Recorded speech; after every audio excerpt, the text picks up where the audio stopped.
Hey everyone, welcome to the Cast and Spirit podcast. My name is John, and we have back on the show Matt Hoang, Mr. California himself, the guy who introduced me to the wonderful art of dry aging fish. Yeah, that's right. We're going to be hanging our fish and letting them sit in our refrigerator for days, and they're not going to go bad. So Matt, welcome to the show. What's up, man? I'm so stoked for this episode.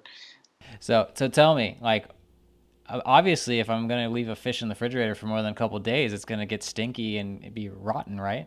Not necessarily, my friend. So, there's a new thing going on. The cool cats in the culinary world are getting into dry aging fish, which is basically the same process if you heard of dry aged steak. You can dry age a fish. Sounds crazy, but people have been doing it and getting some amazing results from it. But wait. So you're saying that I'm not supposed to be eating my fish like quote unquote fresh right away once I get it out of the water? It's not best right away? I'm saying pretty much no. Yes, a lot of people think that they got to eat their seafood like right away. And that isn't necessarily the case, man. I mean, there is a case for it. So, for example, if you can get a live fish, dispatch it and eat it like right then there as soon as you dispatch it, I'm all for that, man. Because the main thing is your enemy is rigor mortis. So practically speaking, when it comes to catching and eating your own fish, for example, spearfishing, like what we do, what I've seen is that people, shoot a fish, catch it, and they're on the boat, on the reef, for the rest of the day, another 4, 5, 6 hours before the fish gets home, and they can eat it. And then all of a sudden, rigor mortis sets in, and the meat is tough, and it's rubbery. And they're like, why doesn't this fish taste as good as I've had it before? That's your main reason. So, yeah. Well, I guess also when you're going to process your fish, right, it's better just to wait for the rigor mortis to pass anyway so you can fillet it easily, right? Because a lot of times I fillet them when they're full rigor mortis and you have to like use all your might to just try and stretch them flat. It just makes everything Mm-hmm. easy, right? I know exactly what you're saying. Yeah. So definitely want to wait for the rigor mortis to settle down to fillet the fish. It'll be easier, more delightful, and safer because you're cutting a flat surface. But yeah, just to go back on the rigor mortis thing, when it comes to seafood, uh, another big reason people enjoy it is because it provides this textural experience that other proteins just can't give you, So you're doing yourself a big disservice by trying to eat this fish too early. So, okay, now we've shot the fish. The rigor mortis has passed. You're gonna prep it, right? You're gonna hang it in your fridge if you have that kind of luxury. I've seen you do multiple times this technique where you're cutting off the scales. Why do you do that? So before we get into the technique and stuff, I kind of just want to touch base about like why even age the fish to begin with. Um, so the reason I love dry aging fish is because I'm lazy. um, I can catch a fish and prep it and set it in the dry ager for like 30 days and then come back to it and not have to feel this ticking time bomb over my head of, oh my gosh, I got to eat this fish, right? So number one, I'm lazy.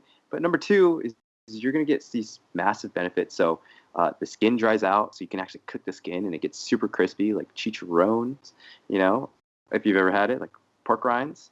And then on top of that, the texture is amazing, and then the flavor of the fish is a little bit more concentrated too. So those are the 3 reasons why I like dry aging fish. And then getting into how we dry age a fish, it's pretty straightforward, man.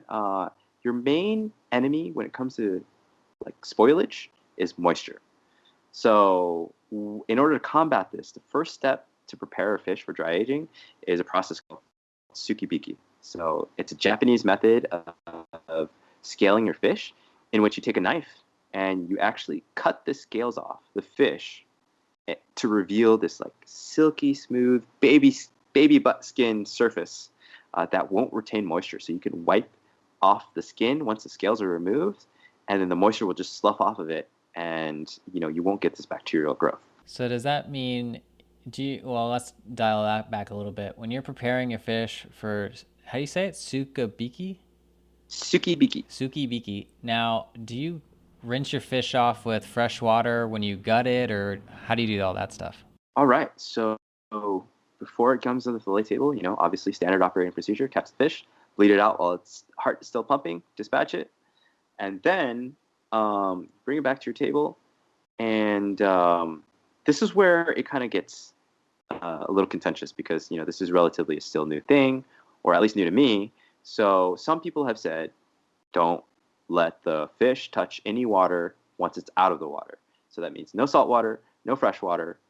Or there's another approach where they say, well, it doesn't matter whatever liquid it touches as long as you dry it off before it goes into the aging process. So that's something that I'm still kind of experimenting with. But for me personally, I'm leaning towards the way of it doesn't matter which water touches it as long as you give it a good patting dry before it goes into the dry ager. And then also just don't let your fish soak in said water. So if you catch the fish, it's out of the water, put it on ice and make sure the ice is elevating the fish and that the fish isn't sinking down into whatever saltwater slurry or ocean water or freshwater liquid, because the moisture is going to start to penetrate the flesh. Wow, that's just going to game change a whole bunch. I've seen so many guys always recommending that ice slurry. So now you're saying don't do the ice slurry, right? Okay, what about using ice packs? Do guys use that so that there's no liquid runoff or any of that stuff? Yeah. That's a great way to do it. Now, the challenge with ice packs, the benefit of ice packs is you have pretty much zero moisture entering the situation. You pretty much just have the fish's mucosal, layer slime, which, by the way, they use as their antibacterial. That's basically their part of their immune system, as well as their mucus layer. So you just have the fish mucus in the cooler. No additional water is getting in contact with it. But the drawback to that is you got to make sure either you have enough ice packs or that your container that you're putting the fish into is already been sufficiently chilled, because without that water to distribute the contact surface between the ice and the fish, you might not sufficiently be able to chill the fish fast enough before it's had some bacterial growth. So it'll kind of, the temperature of the fish will kind of rise to that danger zone, and then it'll cool down. So if it's in that danger zone for too long, you're going to have some spoilage. So then to kind of wrap up this episode, what is the time duration people should be thinking about, kind of rules of thumb? Should my 16-inch calico, I can wait 30 days, or is that only for a big bluefin tuna that's, over 100 pounds? So it's all dependent on the species and the size of the fish. So that's what we've learned in this process. We've been doing this, I think a year and a half now.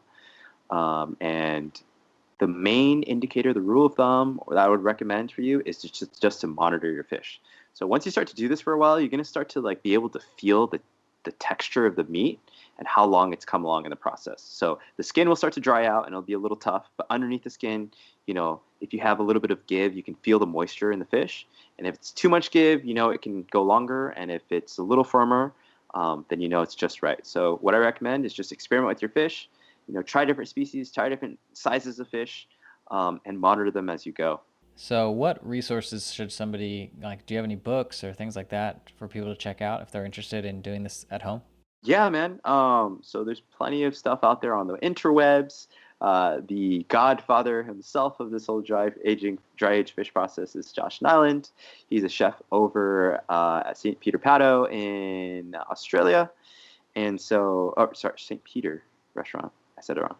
But yeah, over in Australia, he has a book out called The Whole Fish Cookbook. So you can check that out.